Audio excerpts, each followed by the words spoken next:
Hey there, welcome to PTSD While Black. I've got an entire mess. Not really, just a few things. Um, I'm just doing a check-in because I recognize that I just had a really bad PTSD episode today, and it is around the gang stalking, cyberbullying. Um, I recognize I'm documenting this for two reasons. One, hi there, is usually after these episodes, if it's one that's linked to a seizure-like episode, I need to report that to my doctor because we want to know how well my medication is helping me. But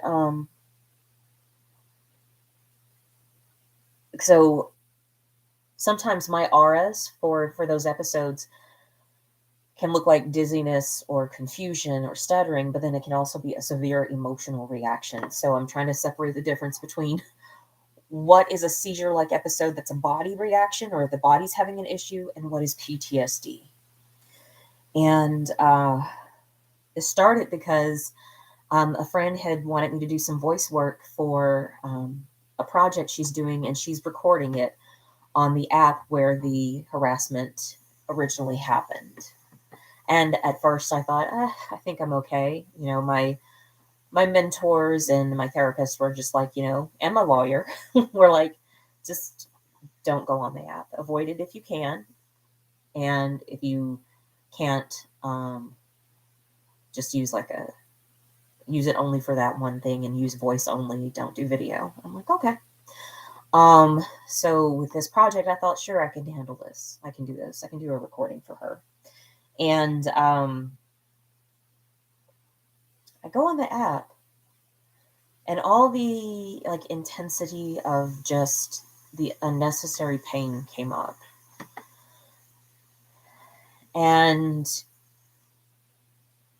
I was just like, even just like looking through messages and clearing out messages is what I was working on. And that's part of the PTSD trigger. Smule, the karaoke app, is now part of my PTSD triggers, so this should be great.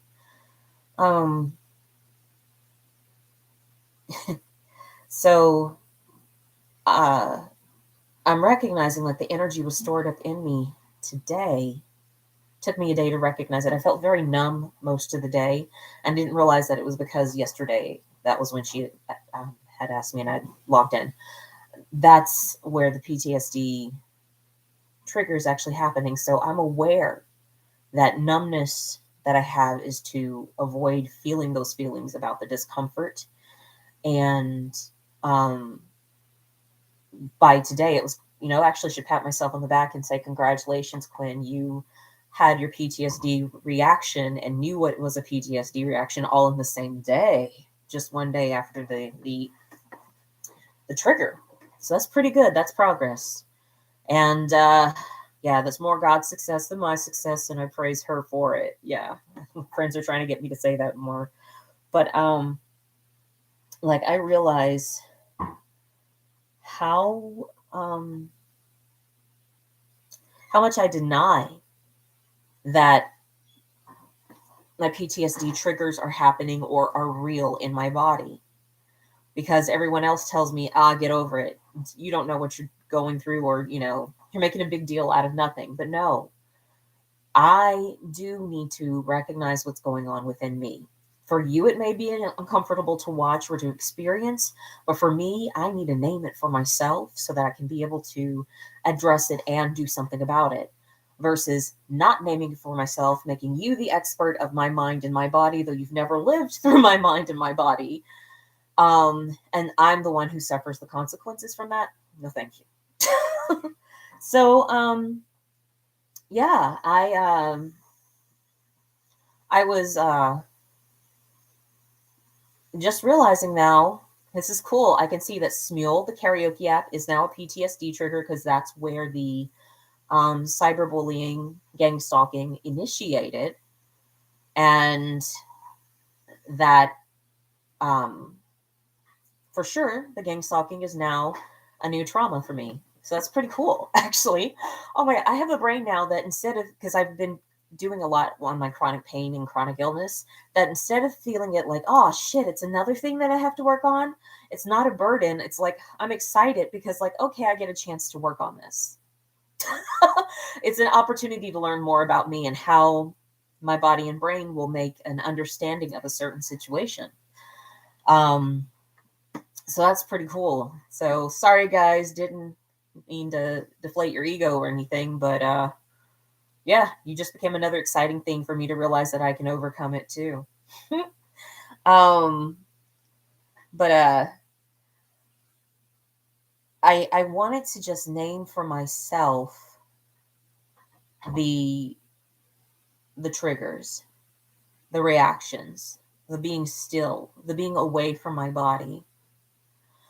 And I think that when I was a kid going through this, something literally happened that was an affront to my existence. There's a trigger that reminded me of the trauma, and I would cry or react, and my mom would say, just like towards whatever the original experience was, my mom or someone would say, get over it, nobody wants you, don't worry about it, don't cry about it, da da da da da. And so I'm doing all this not crying, but the pain is still there. And so it was just bumping into me and just building up within me. And I think that's where my 11-year-old brain came up with the idea that if I cut, then I shall release the pain. As if that's a solution. Because I really wasn't just being told that, your feelings are very natural towards an unnatural experience that you've just had, and it's okay to have those feelings. It's okay to experience them and to name them, find the shape of them, see what they look like, and then to let them pass. It's okay to do all of that with them. Instead, I was listening to people who had not dealt with their own traumas, who didn't get help, didn't go to therapy, and haven't handled their crap, but they're still doing horrible stuff to other people. I took the advice of those people who now I know they haven't even been able to walk a mile in my shoes of the trauma that I've experienced and that I have gotten assistance with and been able to address and to recognize and name. So, no, I don't think I'm going to take advice from those individuals who say just get over it, because they don't know what my reality is. It's the same way with Black people being told to just get over it, whether we see a massacre or some sort of brutality, or to get over the discrimination that has happened to our lives and our bodies for centuries, just to get over it. No, we don't get over it. And here's one for you guys, for the Confederates who are still flying the flag. Why can't you just get over it? You lost the war. Oh, it means something to you. Oh, it has value to you. Well, guess what?